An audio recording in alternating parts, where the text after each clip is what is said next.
Thanks, Norm. Next up, we've got Bill Dowd, and Bill is with Humane Wildlife Control. And he founded Humane Wildlife Control in 1989, recognizing the need for a humane approach to wildlife control services. He's a pioneer of the urban wildlife control industry, and Bill steered his company from its humble beginnings in Hamilton with one service truck to a national service provider with 40 employees and over 25 service vehicles. Bill's committed to growing the business into new markets and expanding the service offerings, as well as ensuring exceptional customer service. Bill has recently partnered with Truly Nolan Pest Control, which is the world's leading family-owned pest control company in over 60 countries, and he is now partnered with them to run their Canadian operations. And Bill has an Honours Bachelor of Physical Education from Brock University and a noteworthy hockey career with the Ontario Hockey League's Ottawa 67s, the New York Islanders minor league teams, and the Brock University Badgers varsity hockey club, so we might need to pull him out with the lack of the hockey, I guess, that we've been having lately. He currently coaches minor hockey in the Hamilton area, and he's given wildlife presentations and consultations to various cities, public health departments, universities, and colleges over the company's 23 years in business. So we're just going to be a moment getting his presentation set up. Okay, well, thank you, Donna, for inviting me here in the town of Oakville. Great turnout tonight. Actually, a great surprise. Number of municipalities we've spoken to in the past, maybe 5 or 10 people. So to see this many people out at an event like this is great. So I hope to educate you in regards to urban wildlife in terms of what is going on in your town and other municipalities across Canada. We'll get into the wildlife and what our service entails in terms of our services, as well as what you can do as homeowners to animal-proof or protect your home. So get into our presentation here. And we'll start here by quickly a little video explaining our services. Not only having an animal in your attic, such as raccoon and squirrel, very stressful for the homeowner, there is a number of health concerns, especially with raccoons.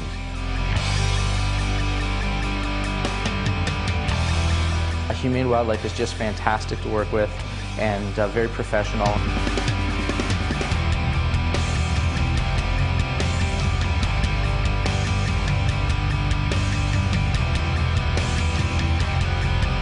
Environmentally friendly disinfectants, environmentally friendly insulation, and we make sure that the house is brought back up to code.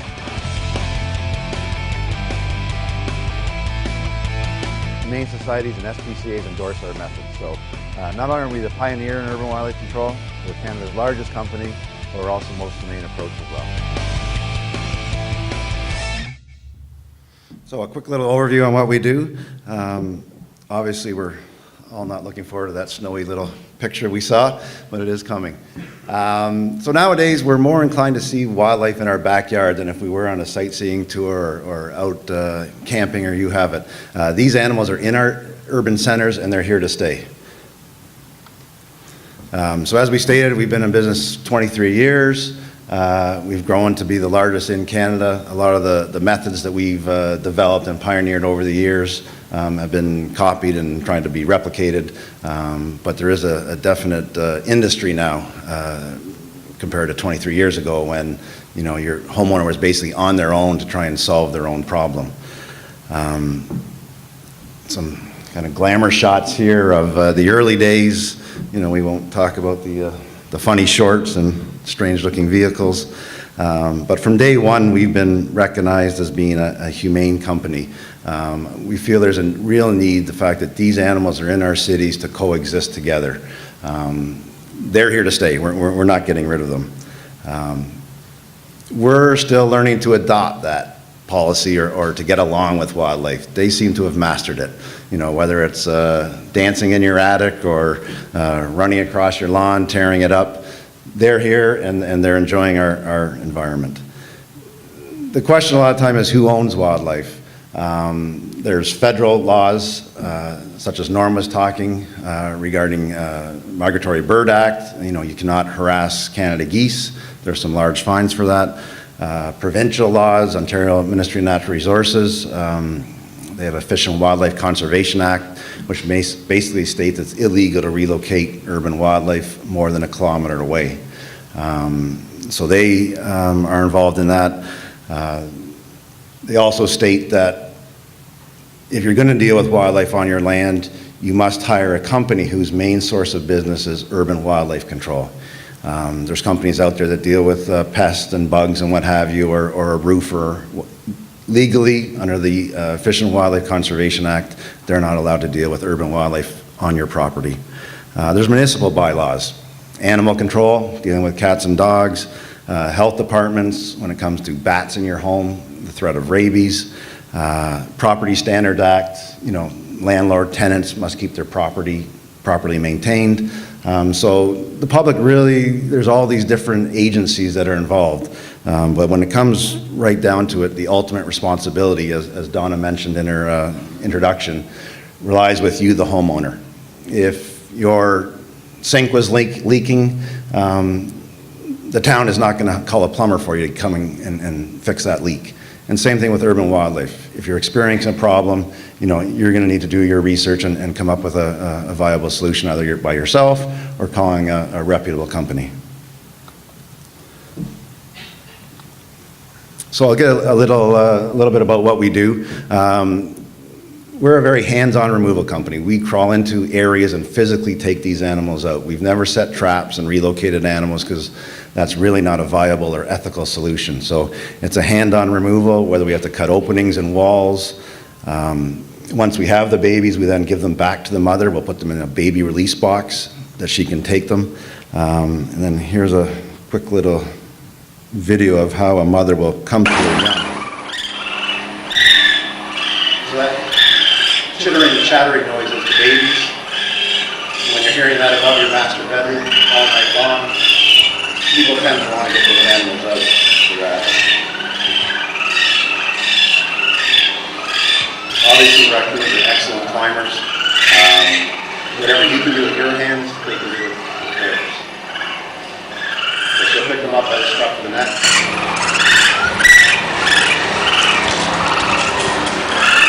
Up the fence and down that first. Really are a remarkable animal.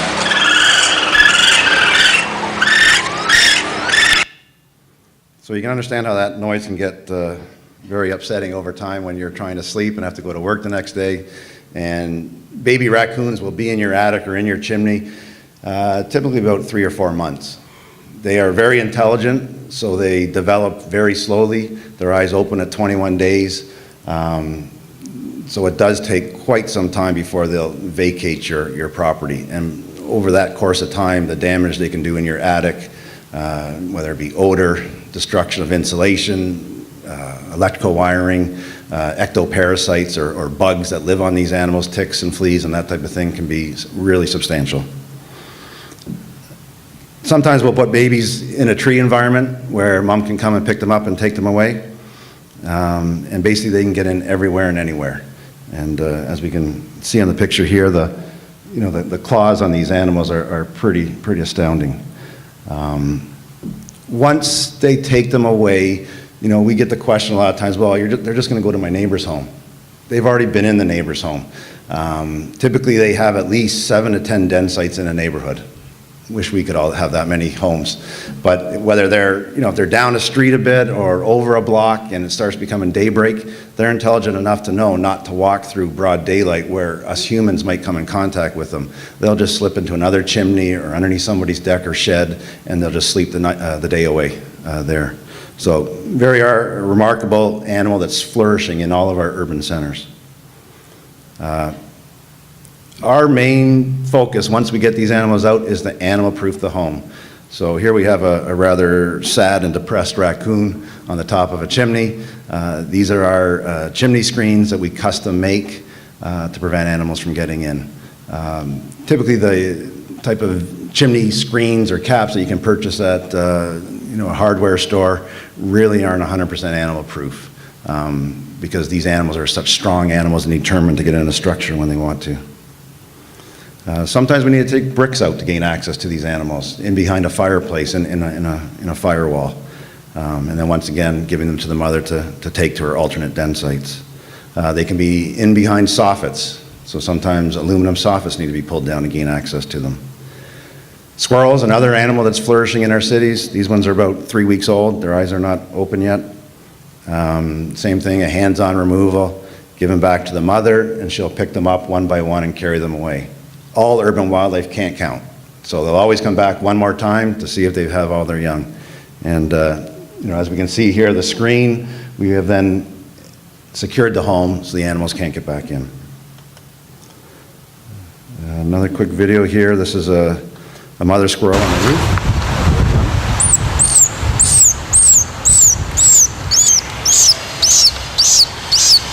She'll pick them up by the hind leg, wrap them around herself, and she's just as mobile with the young in her mouth as she is without them. We'll watch a big jump here as she jumps from one roof to another, carrying the baby in her mouth.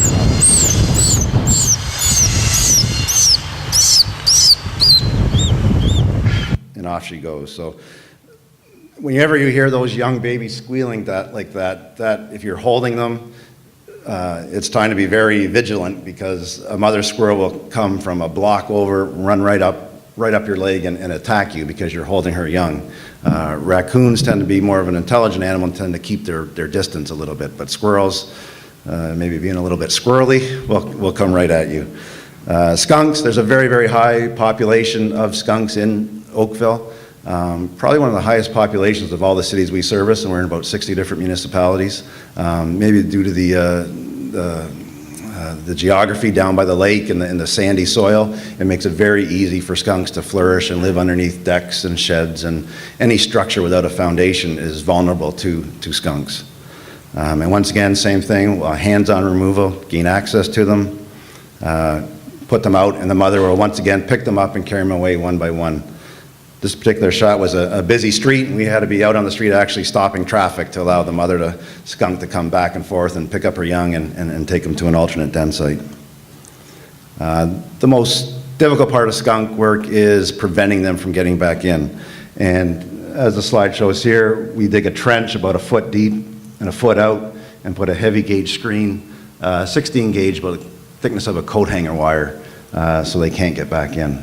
So put a lot of labor. We use that for the young guys on our staff or young women on our staff to dig these trenches. Some real back-breaking type work. Birds are another problem in our urban centers. There's a number of products that can deter them from landing and roosting on a spot, whether it be seagulls or pigeons. But from a homeowner perspective, a lot of times it's sparrows or starlings that are living in dryer vents, stove vents, or powder room, bathroom vents. Number of concerns with this, especially with this being a dryer. The vent will be totally plugged with nesting material, and a lot of times there is a fire hazard. The dryer will not be exhausting properly, overheat, and could cause a fire. So obviously a real health and safety concern.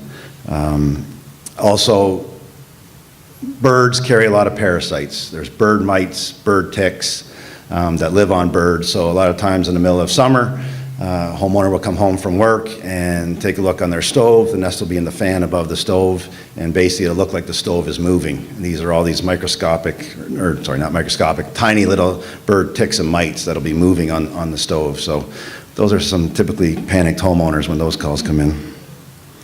And once we get the birds out, we'll put them on the exterior wall. This is our so-called baby jug.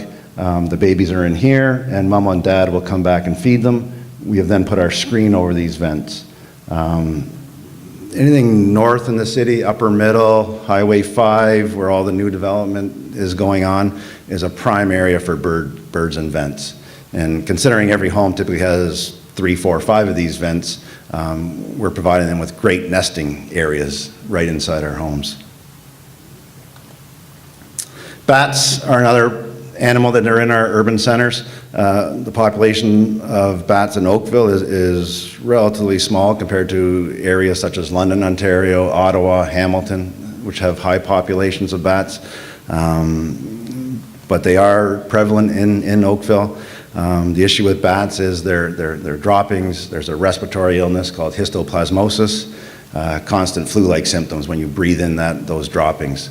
And the slide here illustrates a heating system and all the bat droppings on top of it, which then gets mixed in and gets pushed throughout the home. Bats can also bite us, and we wouldn't know we've been bitten. So this is an example of a tiny bat bite. whenever a bat is in your living space, we always recommend you call Public Health Department because they'll ask a number of questions and make a determination if you should get your rabies shots. And it's hard to believe, but it's a tiny little pinprick from a bat.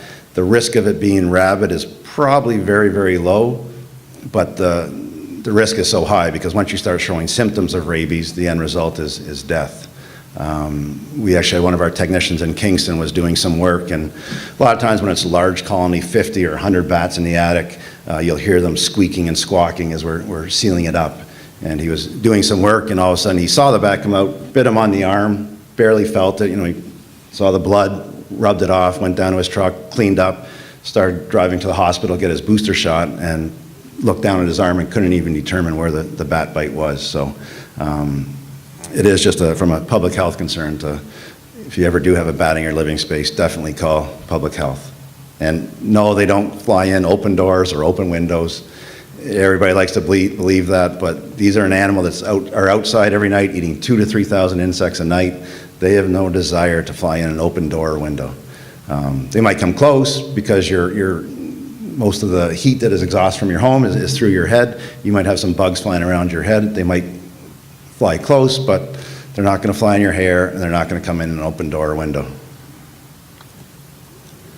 This is an example of a tiny crack that bats can get in all along here. Basically, a bat is like a flying mouse. They can get an opening the size of a dime. So any crack or crevice on your home should be secured with a sealant or a caulking or a screening. A 1/4-inch screening is probably best to screen for bats, otherwise they'll squeeze through it. So it doesn't take very much. So if you can imagine your home, all these little cracks and crevices on your home, there's hundreds of areas on a standard home where bats can enter. And another very topical subject, bed bugs.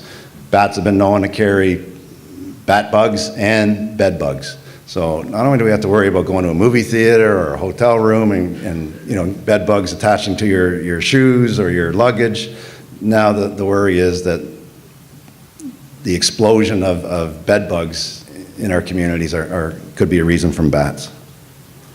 And this is a product that we work with. It's an exclusion sealant that we worked with our manufacturer over the 23 years in business.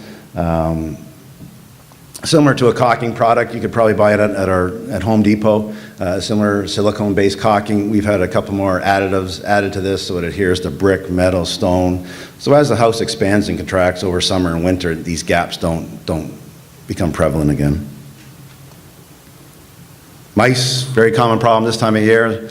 The cooler weather are having mice flood into our homes. Our phones are ringing off the hook this time of year with mice calls. Typically we get 300 to 400 phone calls a day. Probably 60% of them this time of year are mice calls. Mice reproduce every 21 days. So 2 mice can result in a very large infestation very quickly.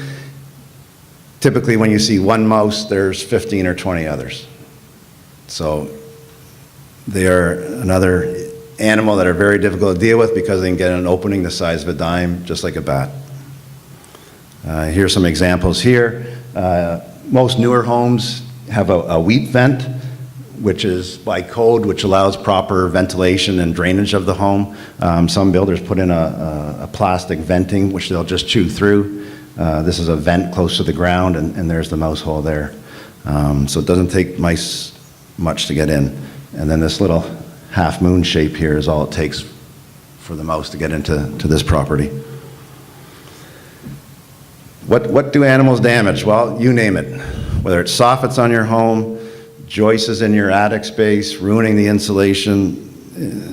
This is a squirrel damage. Basically every piece of wood in this picture has been gnawed by squirrels. Squirrels are rodents, which mean their teeth are constantly growing. So they need to chew basically just for recreation. So for the fun of it, they're chewing to keep their teeth at proper length, similar to what a beaver would do. And then in this case, from a structural standpoint, here's a 2x4 that's holding up the roof, which has been chewed right away from this joist. Of course, all the chewing up and down here and all the chewing around This is where the roof vent was on the roof that the squirrel came in through. Squirrels love the electrical coating on your wiring. It's soft, they like it on their teeth, the feel of it, so they'll chew away. There has been documented cases of fires being caused from squirrels chewing, and unfortunately, this is not covered by your insurance. Insurance companies will not cover damage by raccoons, squirrels, bats, birds, you name it. So these are some areas that, being a homeowner, you should look at animal proofing or get on your roof, take a walk around your home every season, spring, summer, winter, fall, and look for gaps or openings. So, basically some flashing around a chimney. Here the builder cut a square hole for a round pipe, and all it took was a raccoon to lift up this metal, and you can see the square hole cut here, and he's right inside the attic space. Vents on your roof. Every home has 5, 6, 7 vents at least. We have a display table in the back of the room here. You'll see some other evidence. Some are plastic, some are metal. There's not a manufacturer out there that makes these vents animal-proof. And as we get into the fall season and into winter, these vents allow the proper release of heat from your home through your attic and out through the top of your home. So they are very important. But if you're a squirrel, you're a bird, you're a raccoon looking to survive the fall season or the winter season, you're attracted to these vents on your roof like a magnet because they're giving off a heat source. A lot of times after a snowfall, take a look around in all your neighbors' homes, you'll see all these vents, whether they're square or rectangular, and all the snow around will be melted. Structures such as roof fascia space, this is where the roof comes down and meets the board the eaves trough is attached to. You can see how there's a gap right here, which allowed the raccoon to get his claws in and rip and tear. Once again, soffits being pulled down. Raccoons love to climb these downspouts, and they'll sit on this little section, reach up, and there's only a tiny finishing nail that holds that soffit in place, and they just rip it right down. So that's an area, as a homeowner, you want to get up and re-secure these areas so they can't reach to the right or to the left and yank that soffit down. In the same token, this little gap here where the roof board meets the soffit, the fascia board, that's the board the eaves trough is attached to, there's a product called Drip Edge that can go in that area and cover up that gap. It's a metal flashing. Or you can put screen over that gap, which is a product we would use. So how can homeowners minimize these intrusions? First off, don't feed wildlife. I love wildlife, I love birds. I learned a long time ago not to have a bird feeder in my backyard. It's going to attract birds, squirrels, skunks, raccoons, opossums, rats, mice, you name it. There's enough food out there for birds. They will survive without you putting them in a bird feeder. Garbage should be secured. Garbage should never be put out on the street at night. That's when raccoons, skunks, opossums are foraging for food. Garbage should always be at the curb first thing in the morning. But once again, that's getting up early. Most people like to put it out the night before. I know on my street, every night, there's garbage strewn across the sidewalk because somebody's put it out at night.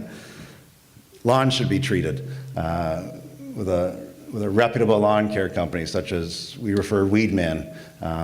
They can control the grubs in the lawn, which will stop the raccoons and skunks and opossums from digging up your lawn. Composters protected, TV antennas wrapped, eaves troughs cleaned, leaving debris in your eaves troughs, leaves and what have you, seeds, that type of thing. That's a food source, so that's going to bring raccoons and squirrels up onto your roof. And obviously maintaining a roof. If you need new shingles, you need new roof sheathing, get it done. Animals are opportunistic. They'll find that gap and they will get in. Of course, here's an example of somebody not maintaining their garbage. And as we stated, here's some lawn damage. This all happened in one night. Great, well-manicured lawn down in Oakville, close to the lake. Homeowner thought, I'll set a trap. That'll solve my problem. With there being at least 10 to 15 raccoons in a square kilometer, instead of one raccoon knowing that this lawn was a food source, he attracted about 15. And this is what he woke up to the next day. Now, he caught 2 raccoons, I don't know how 2 raccoons ever got into one trap. I've never seen this in my life. But for whatever reason, he got 2 raccoons, but this is the damage that occurred. So we recommend our friends at Weedman for a nice, clean, healthy lawn, which will control your grub situation, which will keep raccoons out of your backyard and skunks. And if you're keeping them out of your yard, there's less of a probability that they're going to take up residence in your attic or chimney or underneath your deck or shed. So why does trapping not work? Trapping is very indiscriminate. If you're putting a trap in your backyard, you're saying to every animal that's out there, free food, come one, come all.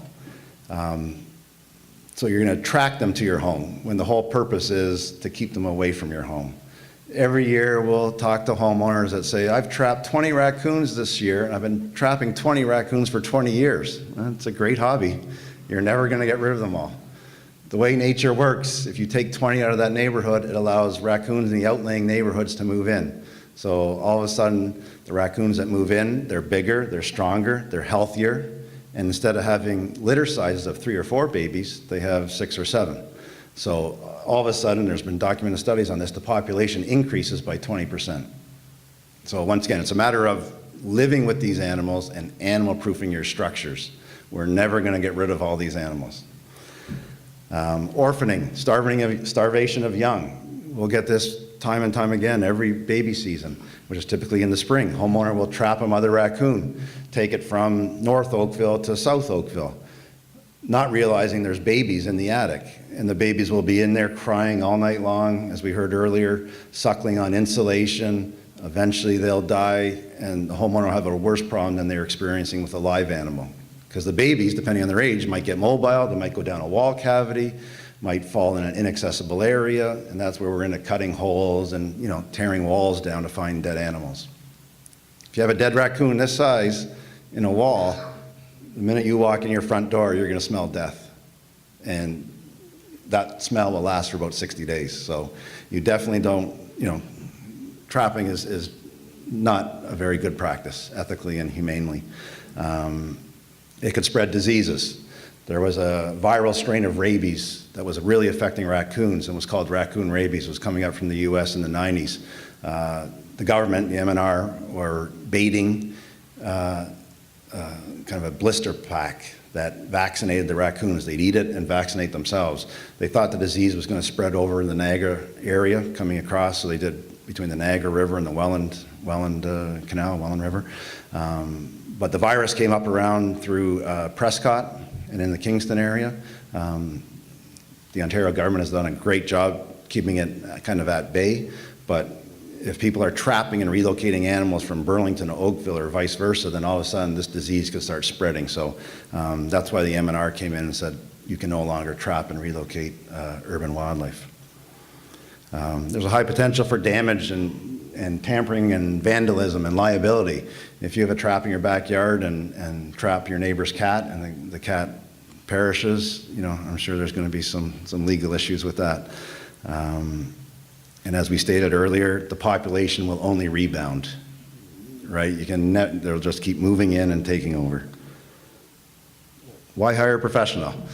Well, we've seen a lot of everything. So this is a homeowner that kind of got ingenious and went on his roof and put a blue box and put a toilet seat. So his thought was, below the entry hole here, which is a vent, similar to this one, that the raccoon would come out, climb up, push the toilet seat up, walk away, and wouldn't be able to open that again. Well, it didn't work. We finally got the call. The customer went through about 2 months trying this system before he hired us. We've had raccoons that learned how to use the garage door opener. Homeowner called us out and said, I got a raccoon in my attic, The garage was attached to the house. We searched for about an hour until we finally found the paw prints going up and down the joist space. So at night, one night the homeowner left his door open, raccoon walked in, climbed up the joist where the button was, pushed the button, and the door closed. So he slept all day in there. And then nightfall, he climbed down the same spot, hit the button, garage door open, out he went for his foraging for food, came back in the morning, did the same thing, closed the garage door. So they are a highly intelligent animal, and sometimes they will still give us a run for our money. And we see 50, 60 job sites a day. And even sometimes we'll get a call that it's one of these very, very intelligent raccoons. So unfortunately, our industry is not licensed or regulated. We've seen many companies come and go. So my recommendation is always for homeowners, if you are going to hire a company, make certain you do your due diligence. You know, look for referrals. Wildlife should be their main source of business. You know, there's anybody with a pickup truck and a trap can say they're in the humane wildlife removal business. So look for referrals. Don't trap, because that won't solve your problem. Safety, you know, this is an industry where your climate, you know, to do it properly, the company should be having full body harnesses on, tied off onto your roof due to Ontario labor laws. If you're 9 feet or higher, you must be tied off. You don't want somebody just walking all over your roof, because if they fall off, there's some liability issues there, even though you're the homeowner, depending on what his liability insurance is. All work should be guaranteed. Our service, anytime we seal up anything with our screening or sealant, it's warranted. If the animals get through it, we come back out and get them back out again and seal it back up at no further cost. They have an office. Once again, many people out there just with a cell phone, you know, trying to reach them is very difficult. And as we talked about earlier, referrals. Some things to be cautious about if you are going to do it yourself. This was an exhaust vent for the furnace. This one here is just rusted right through due to the fumes from the furnace. On this particular case, the homeowner put like a thin netting, and we'll get into a video about why that's not recommended. Carbon monoxide poisoning. Similar to that vent we just showed, which doesn't allow exhausting of your furnace, there's a risk of carbon monoxide poisoning. About 10 years ago, there was a sad story in Toronto where squirrels were living in a chimney similar to this, and these are all the squirrel paw prints. What they do is they'll go down here and chew through here and build their nest. Squirrel nest could be about the size of, you know, 2 garbage bags full of nesting material. So the squirrels were nesting in that area, which prevented the exhausting of the fumes, and unfortunately, I think a family of 3 died from it. So definitely be concerned with any time an animal is in your gas fireplace, your gas furnace, or your gas exhaust. And here's a quick video on doing it yourself. So when it comes to wildlife proofing a home, you want to make sure that you check out every venting structure on the building. Usually when they're installed, they're not meant to keep out wildlife, so screens need to be installed after the fact. One particular type of vent on a home that you don't want to put screens on, though, is the exhaust for the high-efficiency furnace. In this particular case, a homeowner has probably tried to keep mouse out of his home and suspected that this may have been the cause of the mouse entry and has put window screen over top of this vent. This screen has too fine of a mesh, and moisture will condense on this screen. And if we have a really cold night or some freezing rain, an ice plug can develop here, and that'll prevent the furnace from exhausting properly. Obviously, the result would be a backup of carbon monoxide into the home, which could be life-threatening for the residents. You never ever want to install screen over anything that vents a gas appliance. When in doubt, consult the gas company. But bottom line is, with that gas exhaust pipe, if the mesh is too small, you're going to allow ice to build up, and then the furnace isn't going to exhaust properly. In our 23 years in business, we've never seen animals go in through those exhaust pipes that come out your wall, high-efficiency furnaces. Animals just don't go in them. So a lot of people feel they just need to screen them because they see a pipe about so big jutting out of their wall, but it's not a concern.